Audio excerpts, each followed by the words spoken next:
Kita semua ini mulai dari Abu Bakar, Umar, sampai Sa'ad bin Abi Waqqas. Ketujuh sahabat inilah, Bapak Ibu semua, yang memperbaiki perekonomian kota Madinah. Berkat beliau bertujuh, ekonomi kota Madinah maju dan berkembang.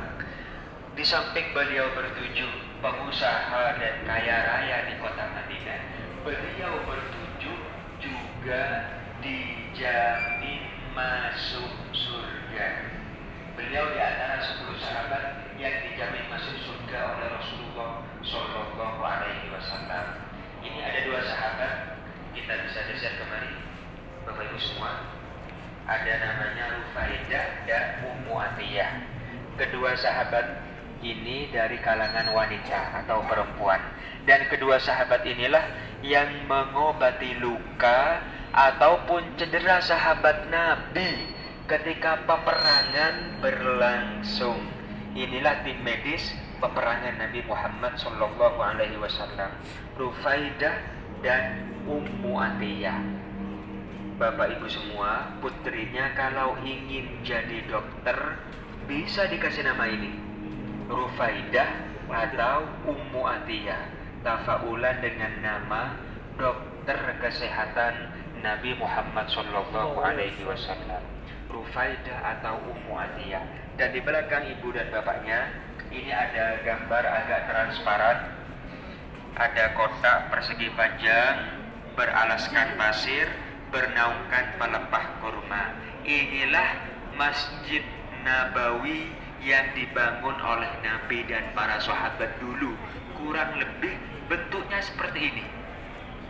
Kotak persegi panjang bertembok dengan batu yang tersusun.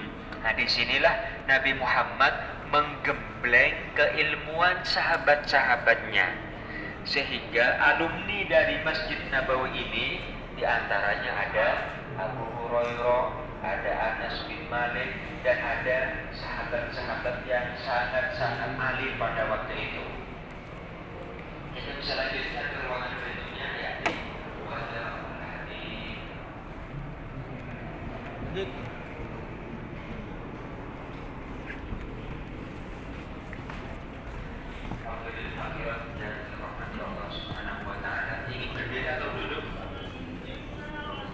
aja tak apa. Duduk aja Bapak Ibu semua, dan gak apa-apa. Di sini bapaknya, di sini.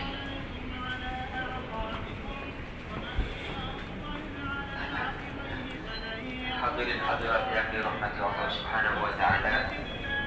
Ada pepatah mengatakan, kalau ada pertemuan, kalau ada perjumpaan, pasti ada perpisahan.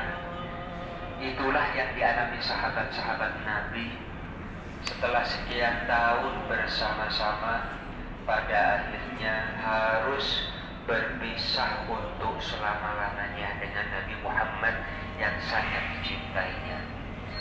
Di hari Senin tanggal 12 bulan Rabiul Awal, Nabi Muhammad tempat meninggal di pangkuan Sayyidah Aisyah radhiyallahu anha. 5 hari sebelum Nabi Muhammad pergi meninggalkan sahabatnya, hari Kamis malam Jumat, Nabi Muhammad pingsan, Bapak Ibu semua, tidak sadar. Kenapa? Karena sakit Nabi pada waktu itu sudah lumayan parah. Ketika siuman dan sadar dari pingsannya, Nabi Muhammad langsung menanyakan keberadaan sahabatnya kepada Siti Aisyah. Aisyah, sahabat-sahabat saya lagi pada ngapain?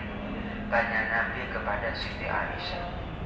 Dijawablah oleh Siti Aisyah, wahai Rasulullah, mereka lagi menunggu engkau untuk menjadi imam sholat berjamaah.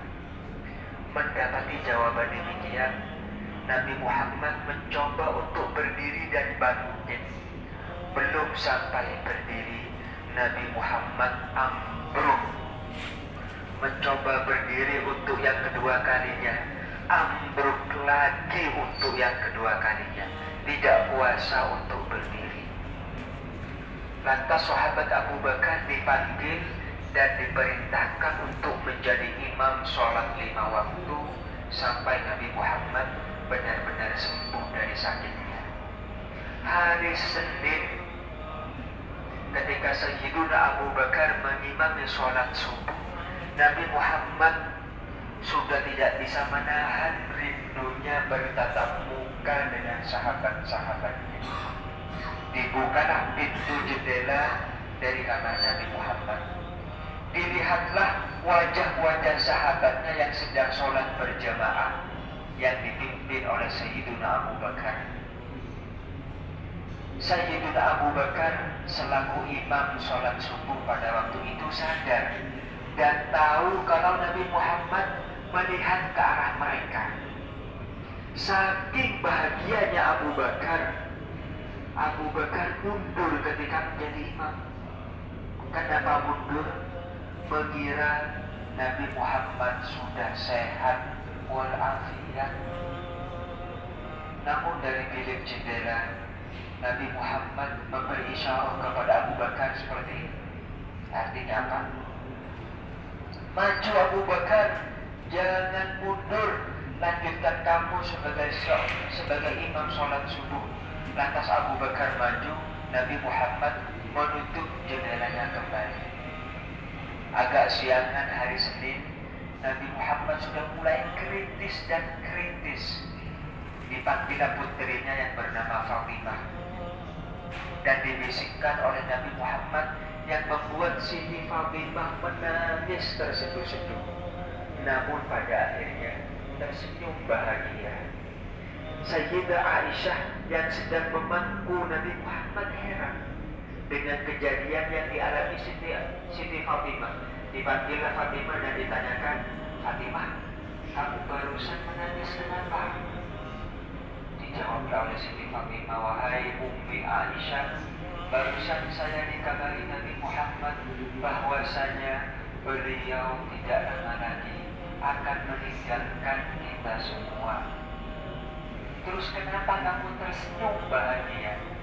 Dijawablah oleh Siti Fatimah, wahai Ummi Aisyah, barusan saya dikabari Nabi Muhammad bahwasanya dari keluarga Nabi Muhammad yang akan menyusul selanjutnya adalah saya.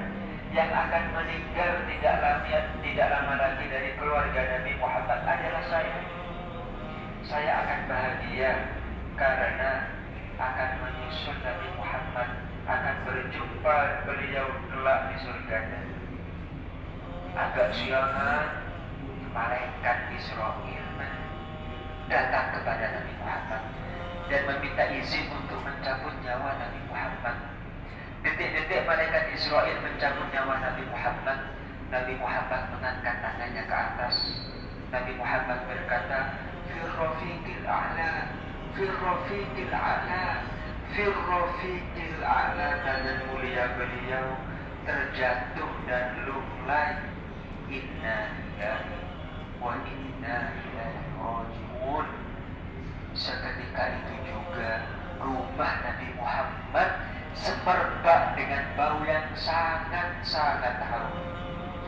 Oleh karena itu hadirat mumpung kita di kota Makkah yang suci ini, mari kita memperbanyak membaca sholawat kepada Nabi Muhammad Sallallahu Alaihi Wasallam. Dengan satu sholawat, Bapak Ibu semua mendapatkan berapa pahalanya? Mendapatkan 10 kalau baca sholawat di Indonesia. Tapi kalau baca sholawat di kota Makkah beda. Berapa? 10 dikali 100.000 berapa? 1 juta. 1 juta pahala hanya dengan satu sholawat kepada Nabi Muhammad Sallallahu Alaihi Wasallam. Bapak Ibu semua, kita bisa berdiri, kita bisa lanjutkan ke ruangan berikutnya, yakni Ar-Rasyidun